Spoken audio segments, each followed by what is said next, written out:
ക്യാൻസറിനെതിരെ പൊരുതാനായി Calicut city service സഹകരണ ബാങ്കും MVR cancer സെന്ററും സംയുക്തമായി അവതരിപ്പിക്കുന്ന ക്യാൻസർ ചികിത്സാ സഹായ പദ്ധതിയാണ് മാസ് കെയർ. വാർത്തകൾ തുടരുന്നു.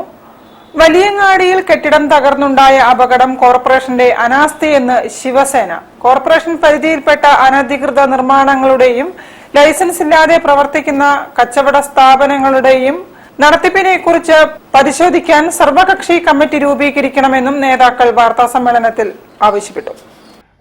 കോഴിക്കോട് വലിയങ്ങാടിയിൽ അപകടമുണ്ടായ കെട്ടിടമടക്കം നിരവധി കെട്ടിടങ്ങൾ കോർപ്പറേഷൻ പരിധിയിൽ അപകടാവസ്ഥയിലാണെന്നും ഇതേക്കുറിച്ച് കഴിഞ്ഞ ഭരണസമിതിക്കും ഇപ്പോഴത്തെ ഭരണസമിതിക്കും അറിയിപ്പ് കൊടുത്തിരുന്നുവെങ്കിലും കോർപ്പറേഷനും CPM-ഉം അത് ചെവിക്കൊണ്ടില്ലെന്നും ശിവസേന കോഴിക്കോട് ജില്ലാ പ്രസിഡന്റ് പേരൂർ ഹരിനാരായണൻ പറഞ്ഞു. അപകടം നിലനിൽക്കുന്ന ഒരുപാട് കെട്ടിടങ്ങൾ ഇന്ന് കോഴിക്കോടുണ്ട്. ഇതിനു മുന്നത്തെ കോർപ്പറേഷൻ ഭരണസമിതിക്കും ഇപ്പോൾ നിലവിലുള്ള കോർപ്പറേഷനും ഞങ്ങൾ നേരിട്ട് പോയി കണ്ട് പറഞ്ഞതാണ്. എന്നാൽ കോർപ്പറേഷന്റെ ധിക്കാരം, അതായത് കമ്മ്യൂണിസ്റ്റ് പാർട്ടിയുടെ കോഴിക്കോട് കോർപ്പറേഷൻ മേയറുടെ അഹങ്കാരം മൂലമാണ് ഈ ഒരു അപകടം നടന്നത്. ഒയാസിസ് കോമ്പൗണ്ടിൽ നിരവധി കെട്ടിടങ്ങളാണ് ലൈസൻസ് ഇല്ലാതെ പ്രവർത്തിക്കുന്നത്. കാലിക്കറ്റ് ട്രേഡ് സെന്റർ അടക്കം നിരവധി വലിയ അനധികൃത നിർമ്മാണ പ്രവർത്തനങ്ങളും നടന്നു.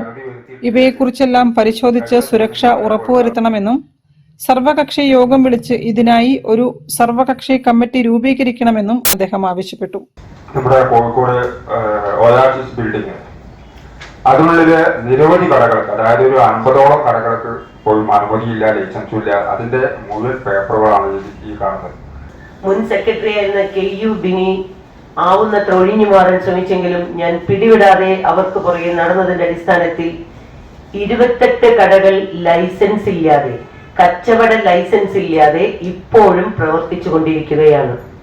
150 കടകളുള്ള ഒയാസിസ് കോമ്പൗണ്ടിൽ 130 കടകളിലും അനധികൃത നിർമ്മാണമാണ് എന്ന് കോർപ്പറേഷനിൽ അറിയിച്ചിട്ട് അതിൻ്റെതായ രേഖകൾ ലഭിച്ചിട്ടും കോർപ്പറേഷന്റെ ഭാഗത്തുനിന്ന് ഒരു നടപടികളും നാളിതുവരെ ഉണ്ടായിട്ടില്ല.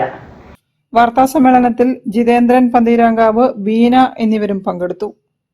News bureau, Kozhikode. വന്ദേ മാതരം മുഴുവൻ